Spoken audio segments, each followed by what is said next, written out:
Okay, so now let's look at the other political dimensions of it, which then get linked up to technology and the activities relating to the corridor.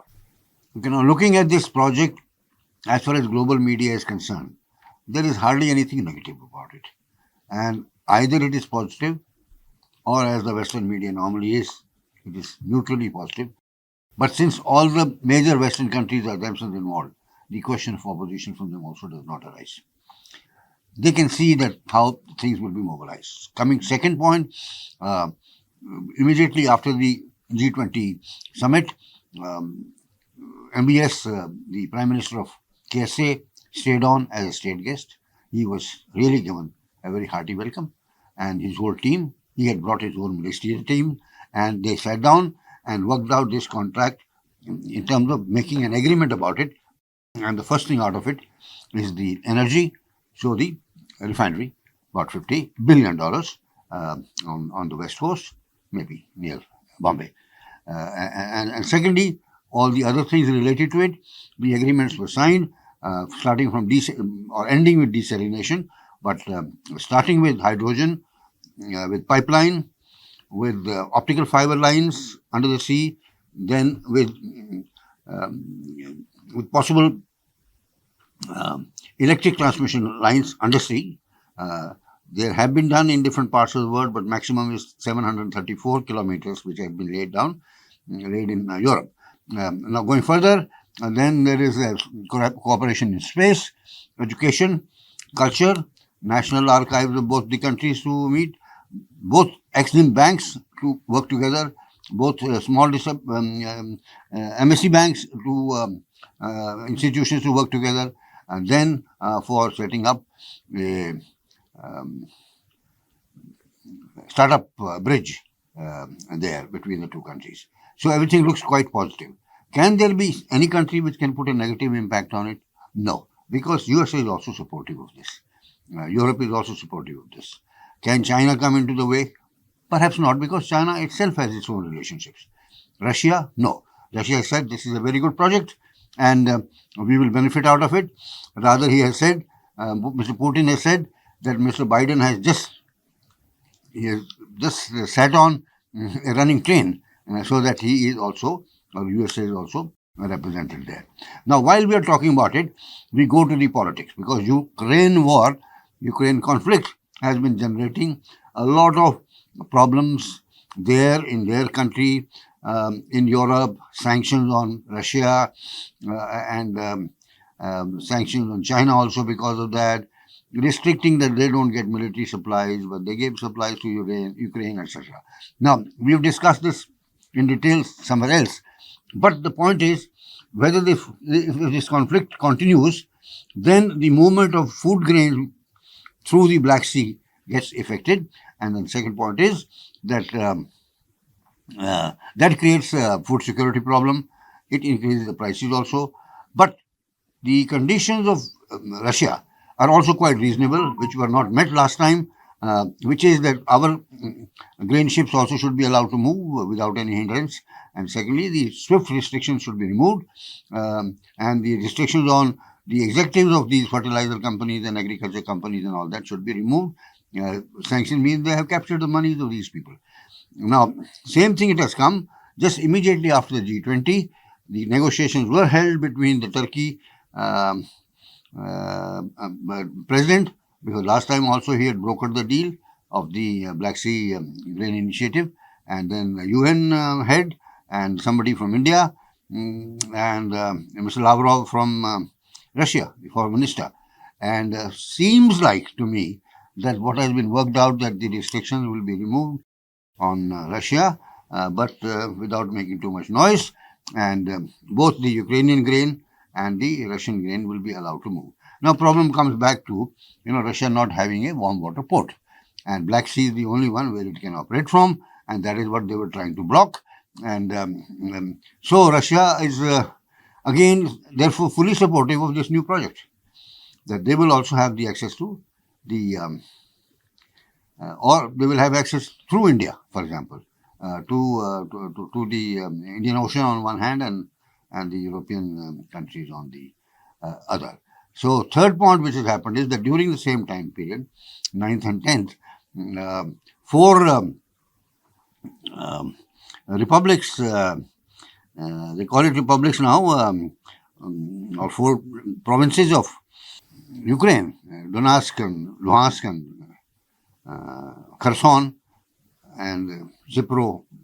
Long name is there, Zipro. I may not be able to pronounce it correctly, so I just call it Zipro only.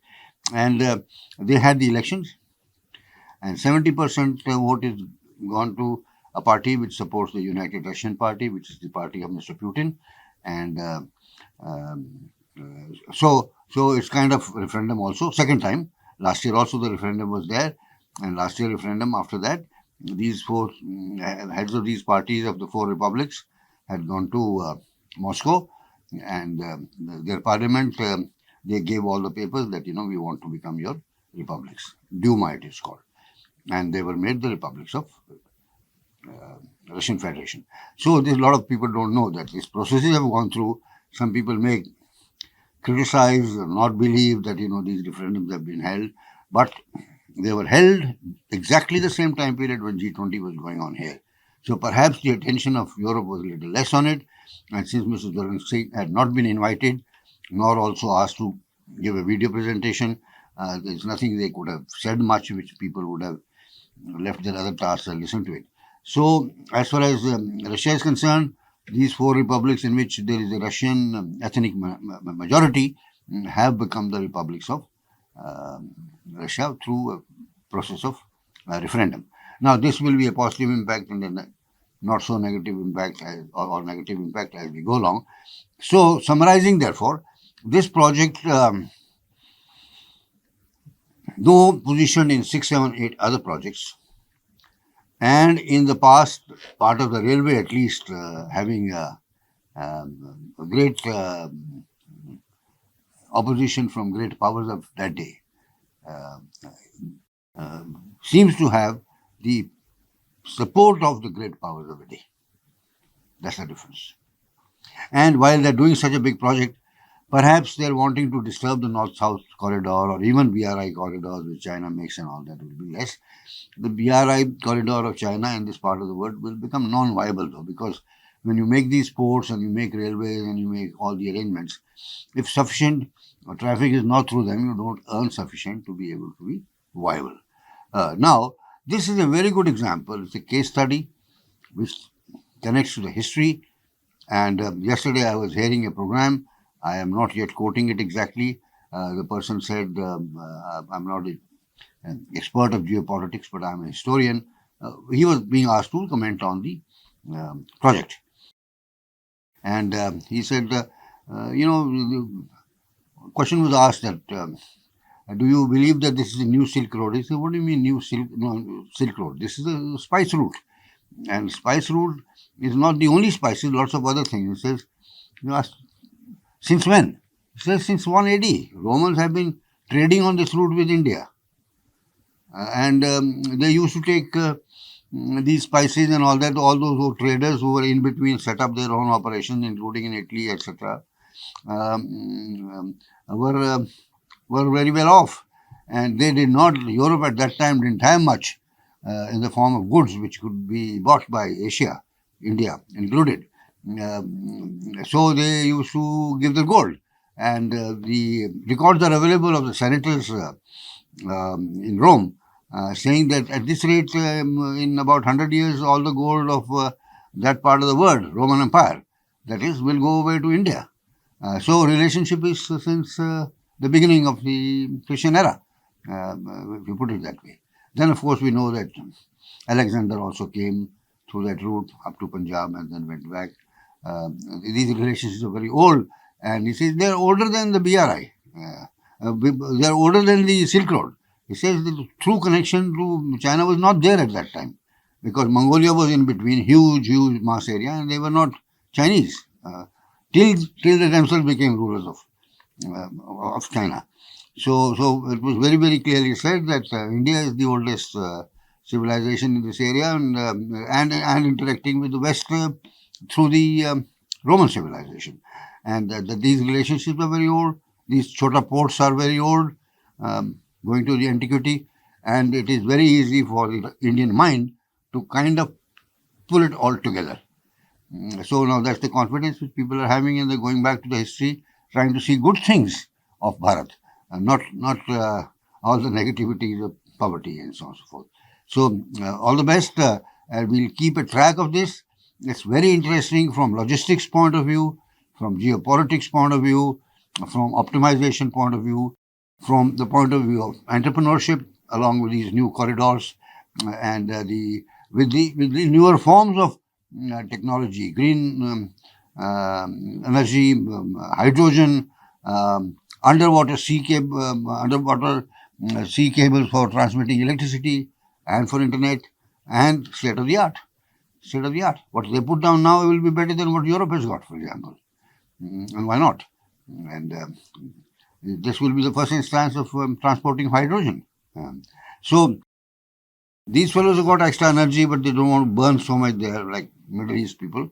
But you can do something. You can produce electricity. You can then supply it. You can use the expertise of Israel and India and develop smart agriculture or drip irrigation, and even in the deserts grow your things, and do everything from the point of view of sustainability, sustainable consumption, sustainable habits, and then utilize all these historical contexts and context to develop a 21st century Bharat. Thank you.